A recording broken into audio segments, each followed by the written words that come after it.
The Kia Sportage Turbo Hybrid has a bold design, a spacious interior with 232 horsepower, and a 12.3-inch panoramic display to keep the adventure going and fit with the way you live. And with SiriusXM, every drive comes alive, bringing you closer to the music, sports, talk, and podcasts you love, right in your vehicle or on the SiriusXM app.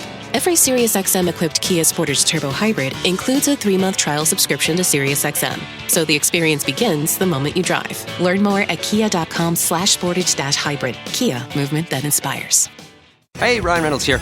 Wishing you a very happy half-off holiday because right now Mint Mobile is offering you the gift of 50% off unlimited. To be clear, that's half price, not half the service. And Mint is still premium unlimited wireless for a great price. So that means a half day. Yeah? Give it a try at mintmobile.com/switch. Upfront payment of $45 for 3-month plan equivalent to $15 per month required. New customer offer for first 3 months only. Speed slow after 35 gigabytes if network's busy. Taxes and fees extra. See mintmobile.com. You can support this podcast at patreon.com/partnersincrime media. I'm Rebecca Lavoie, and this is Crime Writers On.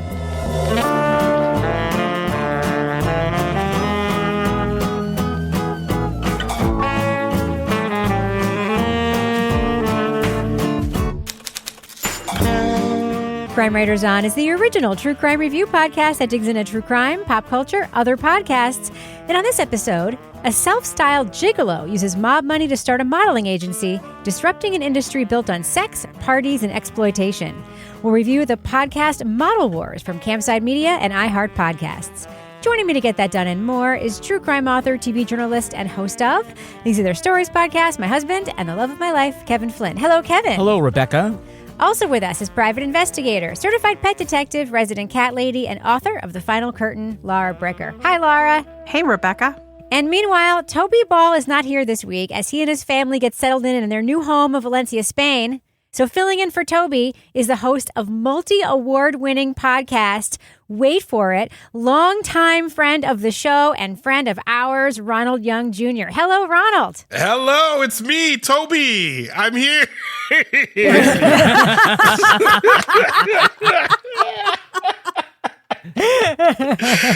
guys, good to see you. It's okay. Yeah, you guys are so close looking. I know. Yeah. Good thing we have the on the bottom of the screen. Everybody has to sign in their name. Thank God. Yeah. It would be hard to tell a cat both. to walk across now, and it'll Yes, be totally exactly. Toby. Yeah, there's a Kunta Kinte joke in here somewhere, but I think it's a little bit fresh, so maybe my not. God. Especially with this podcast we're about to be reviewing. Exactly. Like, my name is Ronald Young Jr. Yeah, be like, hey, Toby. Be like, nope, not That funny. is like that is the oldest fucking reference you could possibly have made on this show. I get it. You get it. Laura probably doesn't get it because she didn't have TV growing up in Vermont. Laura, did you watch Roots when you were growing up in Vermont? With LeVar Burton? Nope, I did not. I did not. What I watched growing up in Vermont on the regular was Guiding Light, which I watched at my neighbor's house when I got off the bus every day because she had electricity and TV. Yes, yes. Well, you missed a classic, epic television experience. Yeah. On behalf of all the crime writers, thanks for listening. We are unlikely to catch you later. All right, so Kevin, what are we discussing on upcoming episodes of Crime Writers On? Yeah, on Thursday, we're going to talk about the Netflix thriller series. It's called The Beast in Me. All right. So has anyone heard from Toby? Anyone? I have, actually. Yeah? He said the move, or at least the getting out of the country, went smoothly. He's there, and he's going to be sending photos and whatnot. I don't know if he's found Wi-Fi, because he's going to need that at some point. They but let his cats in the country? I The don't have cats all is the what details. I'm mostly concerned about, is the cats. Yeah. I don't have all the details yet, but Toby survived it. He made it. I have a question for Ronald. If you were moving to a different country, would you learn any details or logistics about moving to that country before you actually went? I mean, I barely want to move to a different state without thinking about where like the local grocery store is at the bare minimum. So if I was moving countries, yes, I'd look. I went to London just for a visit last year, and I'm on Google Maps looking where everything is. Can I walk there? What's going on? And that was just for like a couple of days. So I can't imagine moving without doing that type of logistical preparation. What's a petrol station? Exactly. What's a tube? What's a tube? What's the conversion rate? Yeah. Would you at least try to learn the new language? Because apparently all Toby knows how to say is Tu gato es elegante. Yes. Your pussy is very elegant. Wow. Yep. He did not prepare. Luckily, he has a wife. I saw this funny tweet today, which reminded me so much of Toby. It said, every marriage has a personality hire and the other one who knows how insurance works. I like that. And I'm like, I think that's what's going on. Because she scoped it out. She made all the plans, you know, all that. He still hasn't told me how to wire transfer him money. I don't know how to do anything with him. But anyway. Venmo doesn't work in Spain? I don't know. That's not for us to decide. Yeah. He's got one goddamn job. Yes, and it's exactly. to figure out how we're going to get him this. Otherwise, we'll hang on to it. Put it in escrow. I don't know. Put it in a T-bill. Yeah. Who fucking knows? Buy a C-note. You could just send it to me. You could send it to me here in Northern Virginia, where I'll make sure that he gets it. Yeah, you can hold it later. By the way, everyone, just so if Ronald disappears, it's because he has to get the macaroni and cheese out of the oven in the next 2 minutes. Yes. So if he just vanishes, he hasn't quit. I'm so nervous about this timing of this macaroni and cheese. I keep looking at my watch. It's Chekhov's mac and cheese. It is Chekhov's mac and cheese. Oh, yeah. I had to think about that for a second. I was like, oh, yeah, no, that makes sense. Yes, it's Chekhov's mac and cheese. It was mentioned in the first act, and now it has to fire in the third act. So, yes. Yes, exact has to be tasted in the third act. So, Kevin, should we talk about the thing we're talking about in this episode? Yeah, let's do that. All right. Leading off. This guy with a bad haircut, now walking down this semi-decent hotel hallway, is representing some of the most beautiful women on the planet and making a buck. But today is not a good day for Paul. Straight-A student Paul Fisher dropped out of college to try his hand as a male gigolo in L.A. After a chance encounter with a mobster flush with cash, Fisher moved to New York and opened his own modeling agency to compete with the titans of the industry. Suddenly, Casablancas is coming in and trying to swoop up everything. And it's not only just steal the models from other agencies, but steal the workers who worked at those agencies by paying them huge salaries just to get them to leave Ford's and to leave Wilhelmina and so forth. The so-called model war changed the way stars are born in the fashion industry. But along the way, Fisher struggled with the excesses of the 80s, pushback from the old guard, and the shady figures who backed his agency. Go do your own thing, start your own thing, or have somebody else come in and run this shit. Go do it, man. It's okay. I feel you. I care for you. Now, I don't, no problem. I got off the phone. I pissed my pants. I knew it. He was coming after me. The podcast Model Wars from Campside Media and iHeartPodcasts looks at the improbable rise and fall of a self-made libertine and the characters around him who disrupted the industry. Host Vanessa Grigoriadis lets Fisher tell his own story of making stars, making money, and making trouble in the world of high fashion during the 1980s. Spoiler alert, we're going to be talking about plot points from Model Wars.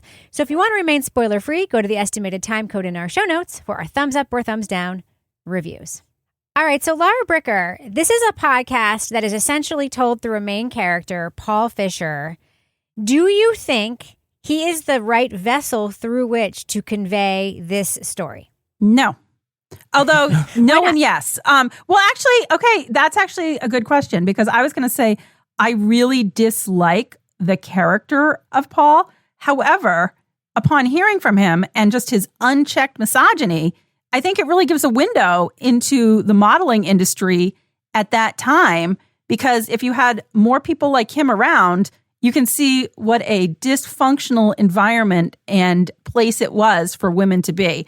But that being said, I'm just going to get right onto this because this guy, he was unchecked. Nobody questioned him. Nobody called him out on anything. It's like they just gave him a microphone and they're like, here you go, Paul. What do you have to say? And he just went on and on and on, trying to be like he's like mobster, glamorous model man. But I'm just like rolling my eyes every time this guy opens his mouth.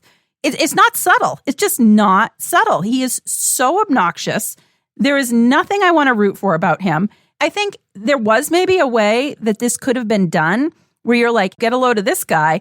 And then here's some people that are going to commentate, and kind of call him out, fact check him, and also be like, hey, do you see where you might have contributed to the problem here, Paul? Yeah. But no, nothing. It's like there was no self-awareness with Paul that he sounded like an asshole.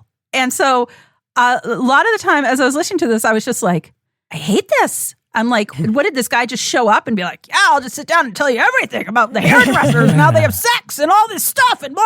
I'm like, yeah, okay, sweet. That's cool. But they could have had an opportunity to do something different with it, and they didn't. They just let him go on and on and on and on. Yeah. Ronald, do you think that he should have been a character in the podcast, or do you think he is a good central figure to tell this story? What are your thoughts? I mean, as a podcast producer, I feel like there was some due diligence here that was probably missed in terms of telling a story, because what they have here is a good story that is largely unverifiable from the central figure of the story in Paul, meaning that there are large swaths of this that we cannot get someone else to attest to as to saying that's what was happening.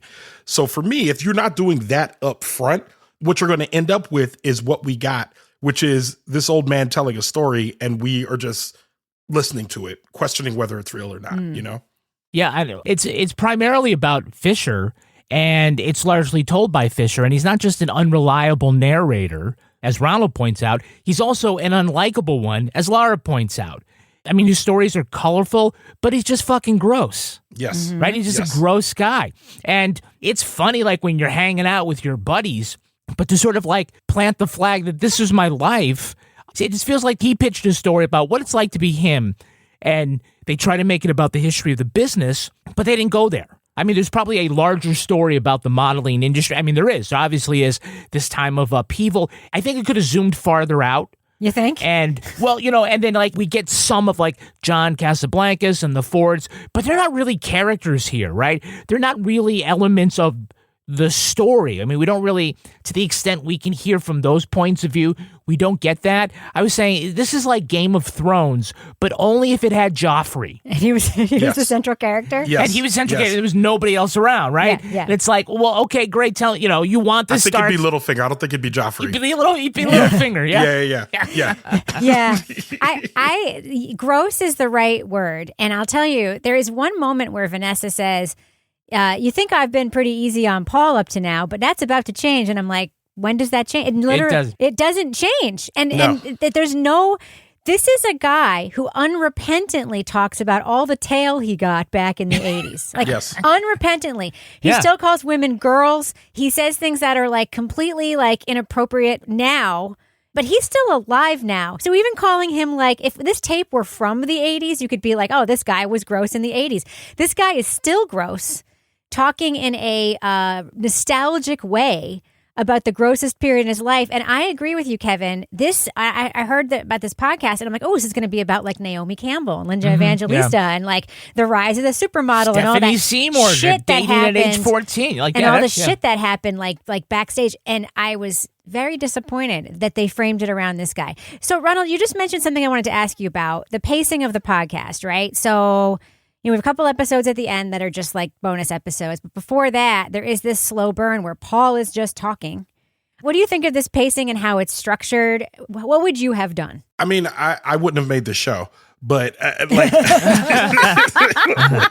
I'm struggling making season 3 of Wait For It, because I don't ever want to do something where it's just Ronald talking for 2 hours, because at some point I think it becomes too self-indulgent. So if you actually have something to say, then you say it. But I remember listening to this and being like, this is a Wondery version 1 podcast. I would not be surprised if there's some staff from Wondery that now is at Campside or at iHeart that was like, yo, this used to work back in 2014. Let's just do this again. It looks like we do have a show here, because in terms of how they reported it and how it actually came out, again, it's one person talking the entire time. Even when we get other people talking, they're just telling like large swaths of an unedited story with bad audio. No, I would not have made this. How dare you ask me that? I think you know the answers. There's no way to improve on something like this if this is what you wanted to make. You know what I mean? Yeah, that's the point of this show, Ronald, is to give you a chance to say stuff like that, just in case you were wondering. Just to tee off. That's what we do here. It's all about saying what you really think, what you really feel. Ronald doesn't want a Christmas card from Campside Media. No. Listen, I like Campside. I know the folks over there. All I'm saying is this is clearly a Lord Business podcast. To me, it's when the podcast becomes the vehicle for selling ads, meaning that we did listen to so many ads in this podcast. Oh, my God, say, is ads. the point of this podcast just the ads? Because that's what it is. Like, Yes. you make a really good dip and the chips are just the vehicle for the dip. That's what this podcast is. But the only blessing with the ads is we had less of Paul to listen to when we're fast forwarding through the ads. Yeah. I have like a philosophical issue generally with criticizing ads and ad loads on podcasts because, they have to make money and so forth. My issue is placement. My issue is the Correct. number of spots in a marker. It should be 3 or 4. It should not be 8. 5 is insane. And I know that that's the business model. And I believe in this business, so I want the business model to exist. I get it. But I think it stands out more when the content itself isn't great. And so you're like, you're waiting for the blessed relief.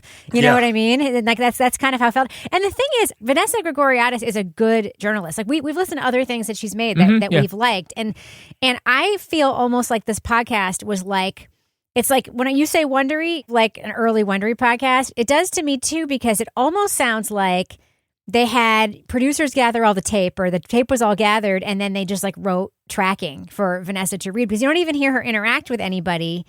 And I'm like, there's a woman host here. If anybody should be interacting with this guy, Paul, and saying like, so that's kind of bullshit. So what about X? Like it should be her. And there's none of that. And I felt like, to me, that's why it felt like an old school Wondery podcast. Laura, but do you think that there were stakes? Because I know we joke about what are the stakes, but there does have to be suspense in storytelling. There does have to be some like level of stakes. Yeah, I think to Paul, there were stakes about how he was going to make it big and like bring the modeling to LA and do all this.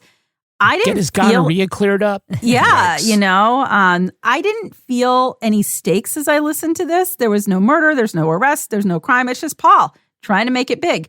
And I'm like, what is going to propel this narrative forward in terms of advancing this story in a way that you're, contemplating this and you're thinking about it and you're wanting to listen to what happens next? What were the stakes? Oh my God, when Paul had to move home and he had to call his mom for money because he's broke. Like I said, the stakes were for Paul, but the stakes for me didn't really translate to, oh boy, what's going to happen? It was more like, maybe he'll seize up and stop talking. Yeah, I mean, it's like to listen to him tell the worst thing that ever happened was his dad got mad at him for dropping out of college and his sister got cancer. Yeah. He was also sexually assaulted with a gun, but that's not how he tells the story. No. And there's never anybody cutting in and being like, that's actually sexual assault, because it is. Goons came out of the closets and they put me down on the ground and they took down my pants and they took a gun and they shoved it in my fucking ass. I was scared out of my fucking mind. And then the final door opened and it was Larry. I was just going to say, I mean, Dad got upset because he paid for college, and then at the last minute, you decided to move to L.A. to become Richard Gere, and then sleep with women for money. Yeah, and fuck some broads. And, I mean, that's just fucking weird. Yeah. Right? I took 10 beautiful, beautiful girls that, I don't get mad at me, you guys. This was me back then. I don't know if that could count to 10. They weren't the sharpest tools in the shed. They were like Houston kicks for the 1980. These are not like girls from New York City. It's one thing, guys, like if you have a character like this, I mean, I think if you're going to tell this story, you absolutely need Paul. And we've been talking about the other things that it needed more of or less of. But I think that if you had a guy like this who was a little more self-reflective, and, it's like, okay, we knew that Fredo was banging cocktail waitresses 2 at a time, right? But, he was a sympathetic character. He just doesn't have, like, a lot of self-reflection. Yeah. And it's like, you could do that, but also if you kind of, like, then tell the story decades later where you're kind of like, almost a little bit, I can't believe I did that, then you endear yourself to the audience. And I noticed that I was listening on Spotify, and the first comment was, I hope this gets better because this guy's just gross. Yeah. And I'm like, you've already lost that. I mean, I think that's the fatal flaw with this is just, there's just so much of him and he's not likable, and then you're stuck with him. Yeah. But you're really not stuck with us if you join us on Patreon. Oh, I guess we're in the business section. You're going to want to stay with us at patreon.com/partnersincrimemedia. Yes. Ronald, this is when we sell our wares, just FYI. So, this is where we tell people to monetize the show. I get it. Yeah, always be selling. Always be selling. If you join us at the leading off level, you get exclusive content like the Crime Writers on After Show. Hey, this week we're going to talk to Ronald Young Jr. Ooh. Big Ron is going to regale us with a little bit of his years of driving around the country in Ferraris with wheelbarrows full of roses, just so that he can cock block people in random bars in the desert. Yep. So you can do some blow. You can do some blow. Yep. The whole thing. Yeah, all of it. We have other. That's not what Ronald's going to talk about. Just No, FYI. I don't know. I don't know what blow is, but it sounds like something that I would not engage in. How dare you? Other exclusive podcasts include Rebecca's Something's Off. Every week she's talking about something related to the legal world where things aren't quite right. Yes. And in the latest one, Rebecca's talking about the new civil suit filed by Karen Reed. Oh, this last episode is fucking packed. It's packed. It has so much more than that. It's amazing. If you join us at the Bricker scale level, you get an additional exclusive podcast, Leave It to Bricker. And this time, Laura Bricker takes up a new hobby. Laura, what is it? It's contra dancing, which is also like hippie square dancing, but not. And spoiler alert, I didn't last long, and Lance was taken in by the Contra Cougars, who wanted him to hold them just right. Ronald's face. Ronald's been contra dancing a lot, I'm guessing, right, Ronald? Do you have any idea what contra dancing is? Everything you've been saying for the last 5 minutes, I'm 100% interested in. I'm going to sign up for Partners in Crime Media just to find out what the heck is going on over there. So this is working. What the hell is going on?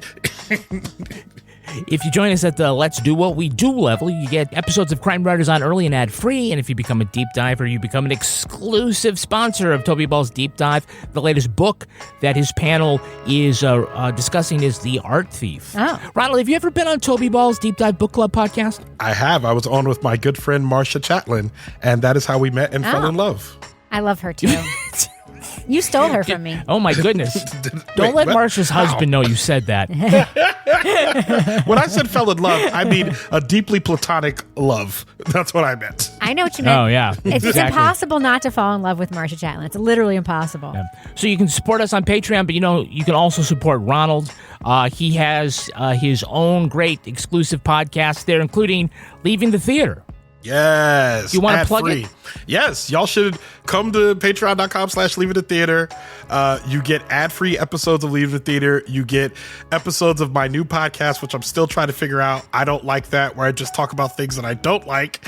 And then you also get episodes of On the Couch, which is now a video podcast. We just did The Running Man, the 1987 version, in preparation for the Glenn Powell one that just came out that we also reviewed. So I'm loving what's happening on Patreon, and they should give us money. Is there any way we can get money from Patreon while we're also plugging our Patreon to get money from listeners? Is there any way we can do that? I don't know. I don't know, but people should know. No cap. We actually are we are supporters of Ronald's Patreon, and you should too. Thank you. R.I.P. the cap. He's always like a year behind. It's okay. He's a dad. Come on. He's a dad. Like 6, 7? That's like in 2 years, he's going to be 6-7ing it. Just don't do it. Don't do it. Don't do it. All right, all that great stuff. And hey, like us on all the socials, follow, subscribe, smash that button, he says without blushing. And thus ends the business section. Thus ends the business section. Let's fade that music out. Kevin, Yes. who's sponsoring this episode of Crime Writers On? Oh, we're brought to you by Aura Frames. Oh, I love them. Who do you think is the clear winner in our house for gift giving during the gift giving season? Our son Henry, period. I was just going to say He's that the best. He goes out and he will go to antique stores Thoughtful. looking for finding things that are very Significant and meaningful. Exactly. But here's the cheat code to winning the holidays this season, Aura Frames. It's the easiest way to give something personal, thoughtful, and actually memorable. We are giving Henry and his fiance an Aura frame. They can put it wherever they want. We've got it set up in the kitchen. It looks beautiful. You can scroll through every 5 minutes, 10 minutes, whatever you want. Get a new beautiful photo that you sent there right from your telephone. But also what we're going to do for them is we're going to give it to them so for their wedding, people can upload photos in real time. Nice. And I mean, I don't know if that's what he wants to do with it, but that's what we're going to do with it. For a limited time, visit auraframes.com and get $45 off Aura's best-selling Carver mat frames. Named number 1 by Wirecutter by using promo code Crime Writers! Crime Writers at checkout. That's AURAFrames.com, promo code Crime Writers. Crime Writers! This exclusive Black Friday Cyber Monday deal is their best of the year, so order now before it ends. Support the show by mentioning us at checkout. Terms and conditions apply. Moving on. So, Kevin, yes. Looking at your notes, I see you really want to sink your teeth into this, right? Yeah, just like I want to sink my teeth into HelloFresh. Oh! By the way, this isn't the HelloFresh you remember. HelloFresh is now bigger, healthier, and tastier. Ooh. So last time I made my order from HelloFresh, I found out that it doubled its menu to 100 options each week. And they still have stuff that sometimes you really don't have a lot of time, so you want something fast, but I am digging their new premium picks. Nice. We both said, really sang the last order we had was the butter-basted steak. So good. And scallion gremolata. So good. And one of the things that really made this stand out is in addition to basting the steak and then adding the spicy maple syrup glaze to it, they had me whip ricotta cheese. Yeah? And it showed me how to sort of spread it on the plate and then put the roasted vegetables in it. So not only did everything taste great, it looked great too. Ooh. The best way to cook just got better. Go to HelloFresh.com/CWO10FM. CWO10FM. To get 10 free meals. That's the FM, free meals. Plus free breakfast for life. I like breakfast. 1 per box with active subscription. Free meals applied as discount on first box. New subscribers only, varies by plan. That's HelloFresh.com/CWO10FM. CWO10FM. To get 10 free meals plus free breakfast for life. Kevin? Yes. Who is the next sponsor for this show? Oh, we're brought to you by our friends at Rula. Rula? Yeah, telehealth has made mental health care accessible for millions of people, but finding a suitable therapist, scheduling appointments, and expensive out-of-pocket costs can still feel like a huge barrier. Thankfully, Rula has you covered. Now, this is, a special time of the year for some folks, but other times it brings up sadness and other feelings of conflict, dread, and happiness too. Candy canes, but it's not always candy canes. And sometimes you really want to find someone that you can talk that out with. And while sometimes it might be your sister, she might be the problem at the dinner table. That wouldn't work. So let Rula help you out. Rula partners with a network of over 15,000 therapists and psychiatrists, enabling you to find the right therapist for your needs and preferences. And get this, the average copay is as little as $15 a session. So simply answer a few questions and get started as soon as the next day. Thousands have already trusted Rula to support them on their journey toward improved mental health and overall well-being. Head over to Rula.com/CWO CWO to get started today. After you sign up and they ask where you heard about them, please tell them our show sent you. Go to RULA.com/CWO CWO and take the first step toward better mental health today. You deserve quality care from someone who cares. So, Ronald, we have here a really competent journalist who's a good writer and in other podcasts has been a great host. What do you do with that? Have you had experiences before where somebody that you've enjoyed their work in the past makes something and then suddenly you're what do you do with that? How do you reconcile that as a creator yourself? I mean, everybody's got to eat. And I feel like we're making projects that aren't necessarily the best because the rent is due. I just don't want to be in a conversation with anyone who tries to argue with me the merits of the show. I think that's where I start to become distrustful because you got to tell me that, if you did the movie Are We There Yet? And your name is Ice Cube, if you say to me, hey man, we made a lot of money and the kids really enjoyed it, so we made a second one, then I'm fine with that. If you start to argue with me about how it's Oscar worthy or should be critically acclaimed or any of that, I'm going to get upset with you because I feel like you're not being very self-aware. So I'm perfectly fine with people doing these projects. I want you to be honest about your motivation behind it because this story did not need to be told. Yeah, that's a great way to sum it up. The story, did it need to be told? Laura, knowing that Vanessa is a good writer, do you think that she brings that to this show? Yeah, I mean, I think that for me was the only part. I mean, I'm not going to say this was listenable, but that made it somewhat listenable because she adds funny asides. She's entertaining. She's somebody that's engaging to listen to. And I think without her, I mean, it was obviously something none of us liked, but, and that's the shame is that she is a good writer. She's a journalist. She's somebody that has a good presence in the way that she, her delivery and her manner of engaging with listeners. So I think, again, that's the unfortunate thing here is because she wasn't allowed to, I mean, and who knows what the actual goal was of this show, but, I think had she been allowed to dig her journalistic chops into this in a way where she could have written and brought those funny asides, honestly, she could have called him out in a way that almost matched and mirrored his delivery style by just being like, Paul, really? And had interjected, right? Like that's what I mean. Yeah. Yeah. Do you believe Paul, Kevin? Do you believe anything this guy says? Well, I mean, I mean, unfortunately, I kind of do. Oh, really? Well, okay, maybe not everything. Just before we move off of talking about Vanessa, I do want to jump in that I do think that that's probably the only good part of this podcast. So Paul made his big plea as he was ousted from East West. But it looked like nobody wanted to go with him, not even Omar, who we all assumed was the Renee Zellweger to Tom Cruise's Jerry Maguire. But just like Jerry Maguire, it turns out Paul does have one person in his corner. Her sides were great. We really always get a sense for her voice. I thought that was probably one of the better parts of Run, Bambi, Run, which we did. Laura, you were down. I was sideways. Rebecca, you were up. Where was Toby? I don't know. I forget where Toby was. I didn't bother looking up Toby because he's not here. Yeah. But, again, you're right. I don't think the podcast held Paul accountable for his stuff. Let me just give you one example. So Paul is talking later about how his ex-girlfriend... Who was black, who he had to say. He had a virtue signal. Hey, No, it's not virtue signaling. He's the kind of person who mentions someone's race for no fucking reason. Yeah. That's also that. I think it's both. I think you're both right, but I hated it. I just want to be clear. I hated it. But the real takeaway is that he wants you to know that he really, really loved her, and we saw her in the club with some other guy, and so he beat him up and put him in the hospital, only to find out that it's Pam Piper's brother. And he got fired because he wouldn't go apologize. But later we hear from somebody else, I think it's David, that said, like, the brother got roughed up.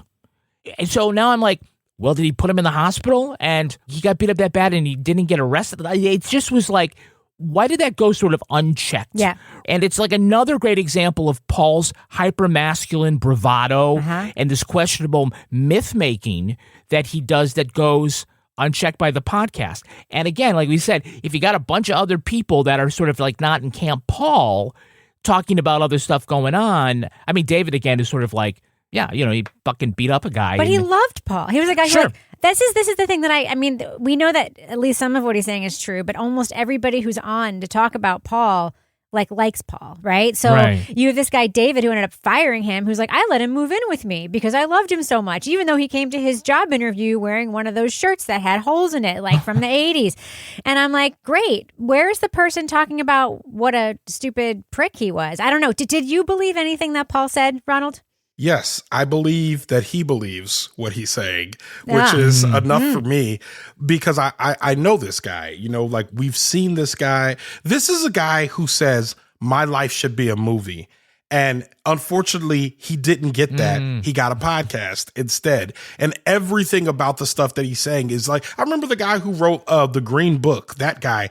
It's this is the same guy. It's some dude that's like, I have a wild story to tell, and it's so big in Hollywood. And some poor producer gets sucked in and buys the rights and is stuck having to make a movie about this horrible person. And in this case, we just got a podcast. So yes, I believe him, and I believe that he believes what he's saying. I definitely believe that he will not let facts get in the way of a good story. So there's some stuff that he says, even the way that he cries made me entirely unsympathetic. He'd get that catch in his voice and I would get annoyed.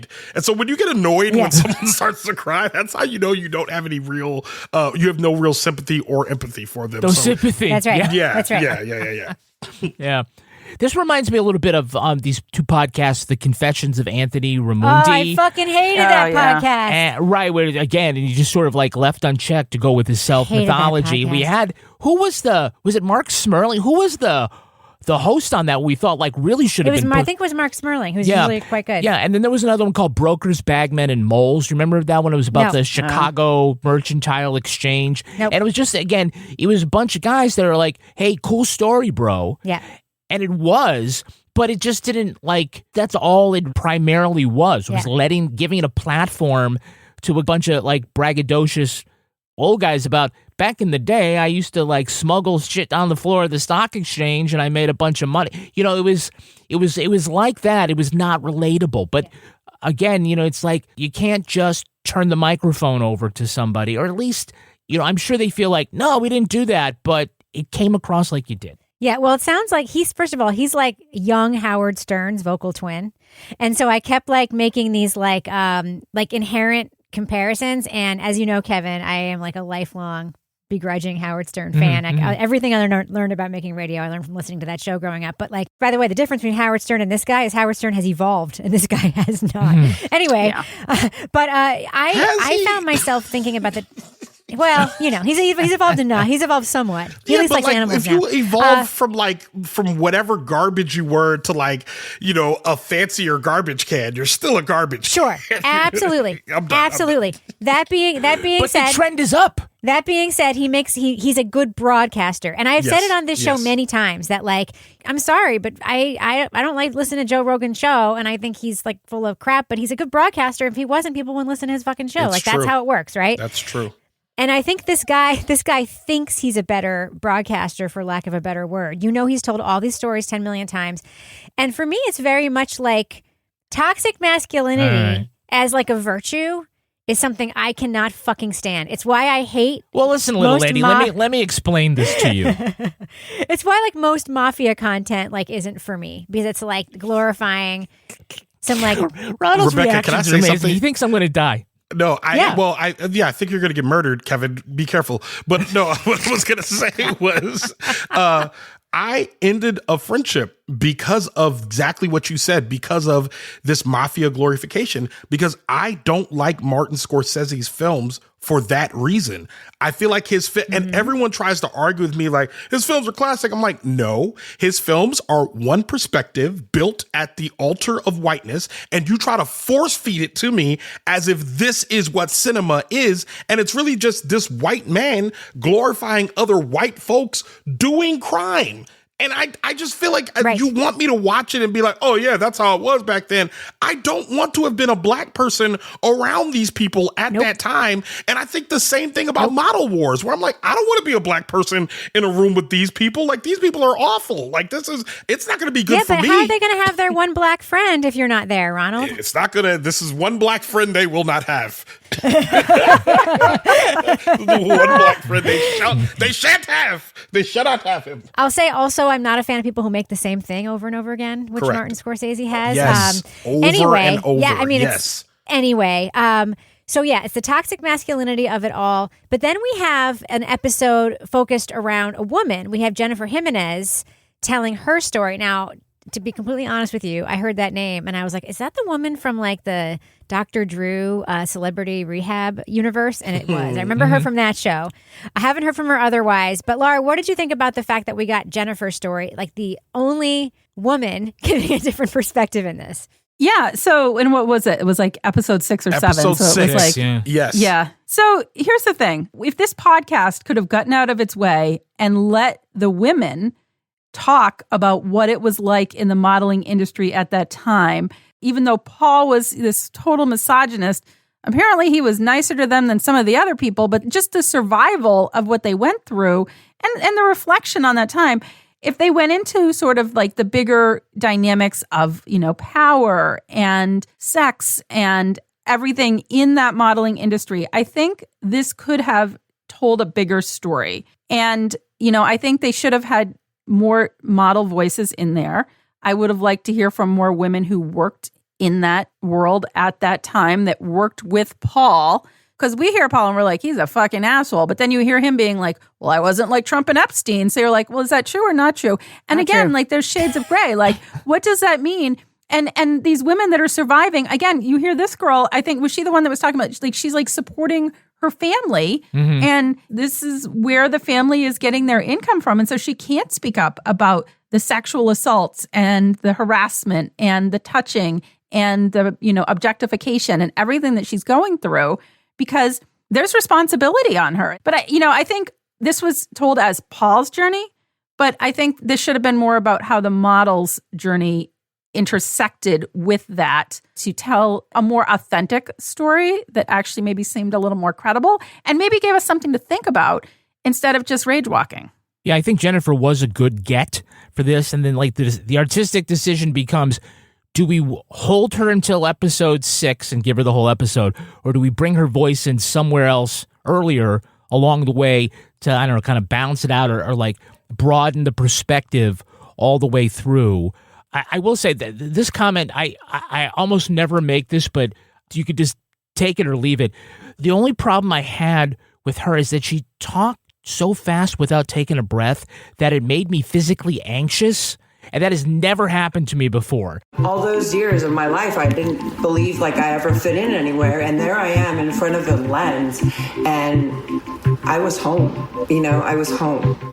You could say it's stupid and irrelevant, but when they got to the point where Vanessa says, we're going to give Jennifer the mic so that she can tell her story, I got a physical reaction of panic, like, no. I'm not going to be able to breathe. Yeah, could they have slowed her down? Could have the producer who was there slowed her down for a minute? Could they have added so many breaths? Yeah, could they have just added a little space to that? I don't know. That is my stupid... Probably not going to make a stupider comment for the rest of the year, but that's... Oh, you will. Okay, all right. But that's just my... That was the only thing that sort of made me want to get this episode over. Ronald, thoughts? Well, I was going to say the other part about it is this is a show that's hamstrung by bad audio. And I have an issue with a lot of true crime podcasts in which the audio is bad and someone's saying something important. And it's different when they're like, hey, we have this taping of this person. It's not so great, but listen to it. And it's an impactful piece of tape that an engineer has cleaned up. But this is just the straight up person talking. And it sounds like she's in a field with her iPhone or something. It to me, it comes off where I want to feel sympathy or empathy for her. And I do. I felt horrible about the things that happened to her. But because of the way it was recorded, I was thinking too much about how they could have recorded it better. The second thing is all of these Wondery style podcasts start with this billboard in the very beginning. And this billboard was all about Paul.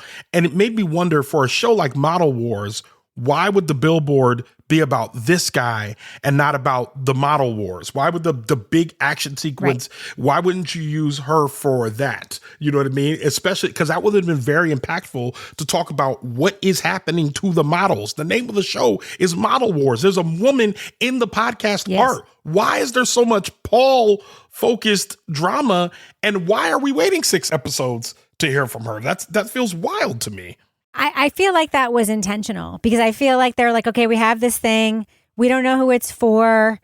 Maybe let's have a woman host it and then package it like a true crime podcast. Maybe women will listen to it because this is not like one of those hard scrabble Crime Town podcasts where they're looking for a certain other kind of audience. Maybe this is just something weird in between. By the way, did anybody catch, Paul said, well, he's not like Epstein or whatever. He actually admits to sex trafficking in this podcast. Did anybody catch that? He went to a strip club to get girls in order for that guy to pay to have sex with them. And he got them fancy clothes and dressed them up, and the guy was happy as could be. He was happy going to, Central America or something like that, but it was there were army guys there, so maybe this isn't cool. Yeah, but I'm not wrong. That is sex trafficking, right? Yeah, he was basically a pimp. He was like an upmarket pimp at that point. And not a drug dealer. I just bought drugs and sold them at a higher price. No, you're an entrepreneur. And how about, did anyone clock this, that his friend Billy, the one who worked at Studio 54, that what Billy did would go out and hustle and, as he said, suck dick for $50 and then give that money to Paul and Omar to pay their rent? Mm-hmm. And then, does Paul even say, are you supposed to say thank you? I don't know. He doesn't acknowledge that at all. Yeah. That's just, again, this isn't somebody I don't want to exchange Christmas cards with. It's not? No. God damn.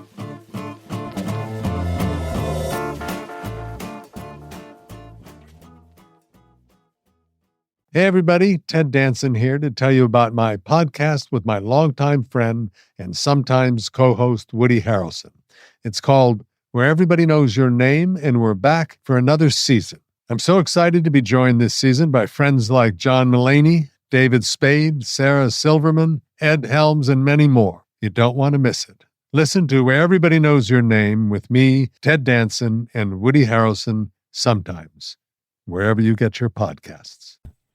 Kevin. Yes. Who's the next sponsor for Crime Writers? Oh, we're brought to you by our friends at Quince. Yes! Yeah, as the air turns crisp and the holidays draw near, comfort becomes the best gift of all. Yep. Quince delivers layers that last, sweaters, outerwear, and everyday essentials that feel luxurious, look timeless, and make holiday dressing and gifting effortless. Quince makes for great gifts, but Rebecca likes to buy Quince for herself. Sure do. Tell us about, are you going to talk about that brown leather jacket that you got? Yes. Yeah, it goes with everything? Yes, I got the little brown moto jacket. It is in cognac.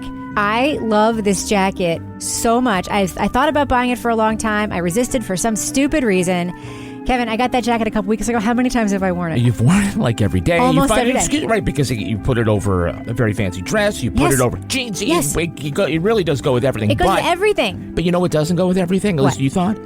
Your original purchase. You got a different leather jacket. That's right. You didn't care for the color, and it was so easy to send back to Quince. So easy. They make it so easy to do returns and exchanges. I love Quince so much. I buy like a good portion of my clothing there. So step into the holiday season with layers made to feel good, look polished, and last from Quince. Perfect for gifting or keeping for yourself. Just go to quince.com/crime for free shipping on your order and 365-day returns. Now available in Canada too. Bonjour, hi. That's QUINCE.com/crime to get free shipping and 365-day returns. Quince.com/crime.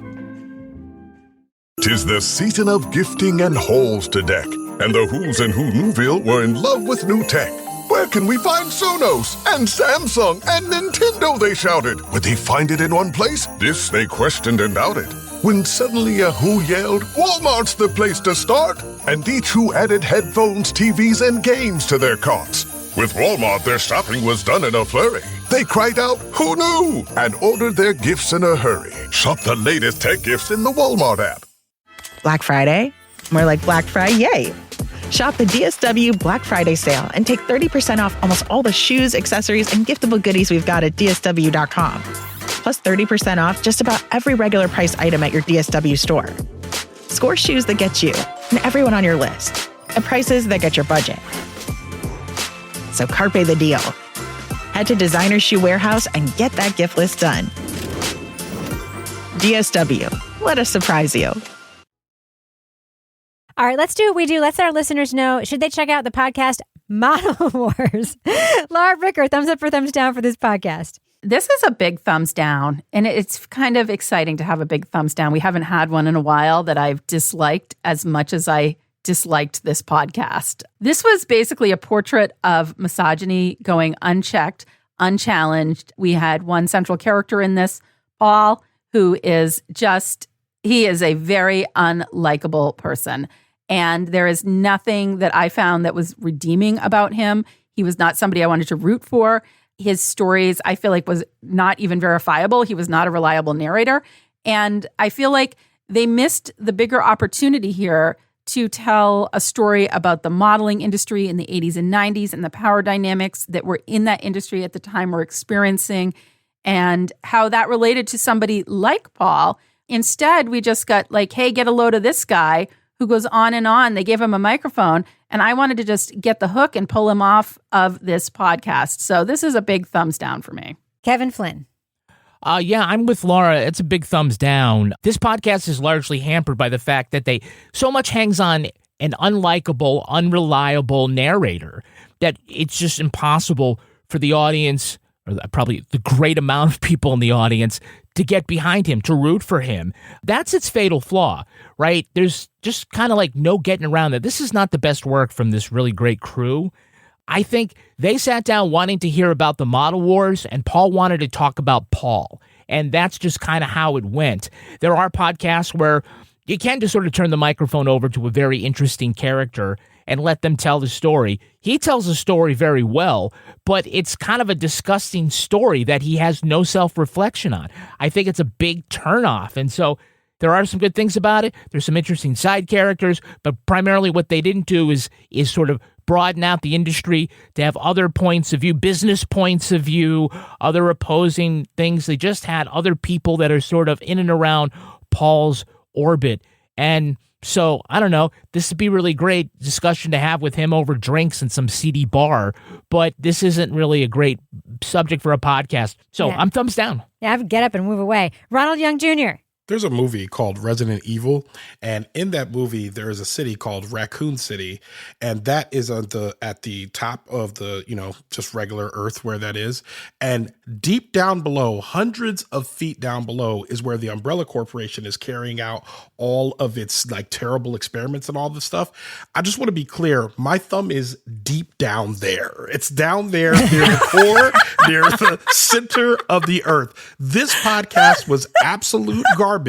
It should not have been produced. It was like mid-writing. I do not think the hosting was necessary. The host was on a different planet from where the podcast was actually produced, which doesn't make any sense to me. There is no story editing. If there's a story editor who has a credit on this, I want to talk to them. If they hear me say this, I would say this to their face. You did not do a good job here, and someone should be holding them accountable for that. I don't think the hosting, I don't think the subject was good. I don't ever want to hear from that guy again. I don't want to hear from white dudes telling me about what they did in the 70s and 80s ever again in my life. Thumbs all the way down. Justice for the models. How did you not add Tyra Banks until the very end of the show? What are we even talking about here? You couldn't get a conversation with her. That would have been way better as a podcast. My thumb is somewhere near the core of the Earth, all the way down. I hated it. And actually, I'm mad at you, Kevin, for making me listen to this. This has been right. Wow. Oh, man. I have you down as a thumb sideways, though. Can we? You're off the Christmas card list, Kevin. Yeah. Ronald Young Jr. is not sending you a card. I don't know how to top that. I'm thumbs way down, too. In my day job. Are you not 100 miles below Raccoon City? No. I'll tell you. So at my day job, I'm gonna tell a story I've never told publicly before, okay? All right. At my day job, I worked on a project for a really long time with a producer/reporter that was, we got a grant for it, we got organizational support for it, we had art made for it, we were like bringing it home.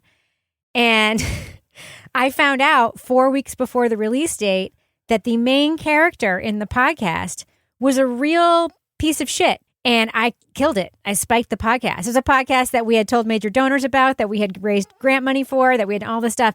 We cannot make it. We should not make it. It only makes us look bad if anybody were to listen to this and recognize this guy, and write in about how we gave him a platform. That's what this is. At what point were the people who make decisions at iHeart or whatever, yeah, let's just keep going. Let's just keep going. And what it tells me is that there is a corner of our industry that is so broken that they're pot committed to a project and they would just let this one go. So yeah, huge thumbs down for me for Model Wars. All right, now it's time for my favorite part of the podcast, a little something I like to call the Crime of the Week. Crime of the Week! Kim Kardashian is at it again, putting the blame on someone else for failing to pass the bar. You'll remember in a recent Crime of the Week, Kardashian said she used ChatGPT for her law school homework, but the bot often gave her the wrong answers, leading to some bad grades. Since then, we learned she didn't pass the California bar. So who's to blame this time? Psychics. Kim K lashed out at several clairvoyants who predicted she'd pass the California bar exam. She went on TikTok to say, all of the fucking psychics that we have met with and are all obsessed with are all fucking full of shit. She called them, quote, full pathological liars and said, quote, don't believe anything they say. We're sure the billionaire reality TV star would sue them, but she's not a lawyer. Not yet. She does play one on television show. You can see her star with Naomi Watts in the much-panned legal drama All's Fair.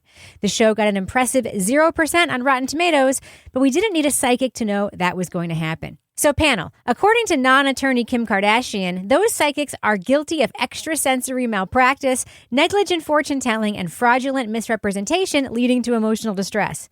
In other words, she thinks they're bad at their jobs. So Laura Bricker, what is the next clairvoyant blunder that these psychics will commit? Well, I think they're going to have a season 2 of All's Fair in her future, because I'll tell you what, that was the trash TV I needed recently on a recent weekend. Okay. And it was so ridiculous with Glenn Close. I couldn't turn away. It was like a car wreck. So season 2, that's what the psychics are saying.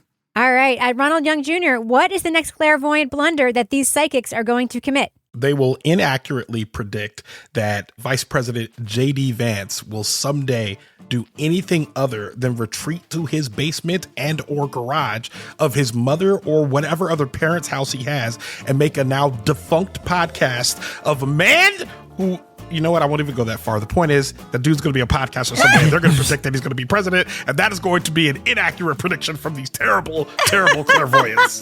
This has been Ronald. What do you think?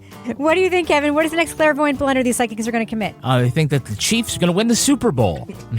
Laura Bricker, if folks want to reach out to you online and say hi, how can they find you there? You can find me at Laura Bricker on Instagram and Blue Sky.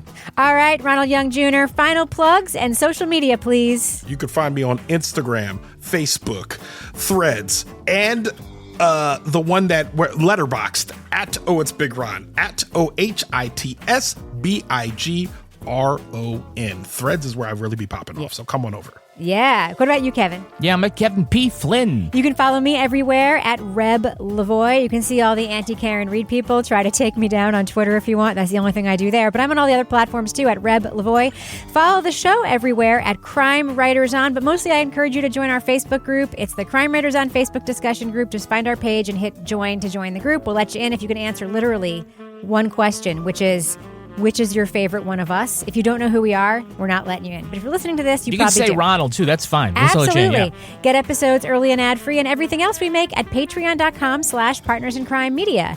Our theme song was composed and performed by Tyler Gibbons, and our editor is the wonderful Livy Burdett. The EP of this show is Kevin. This show is recorded in the Caitlin Rogers Project Studio, also known as Studio C, the closet in our New Hampshire basement, where we also have a wheelbarrow full of roses standing by in case we want to make an impression on the hottest dime.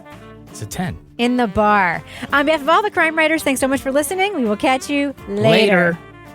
Confessions of a Whatever show, and that other show about that guy who was just allowed to talk, the hitman guy. Anthony Marimundi. Yeah. No, it was a different one about like a different guy. Confessions of a. It was like different. It was a whole different show about a guy who was like telling his story. The Confessions of Anthony Marimundi. It was a different one. You just said it had confessions in the title. It was a different one. I'm telling you, it was a whole different one. Laura probably remembers. It was like some dude who was just telling his own story. Anyway, it was Murph the Surf. It was season 2 of The Sneak. No, it wasn't.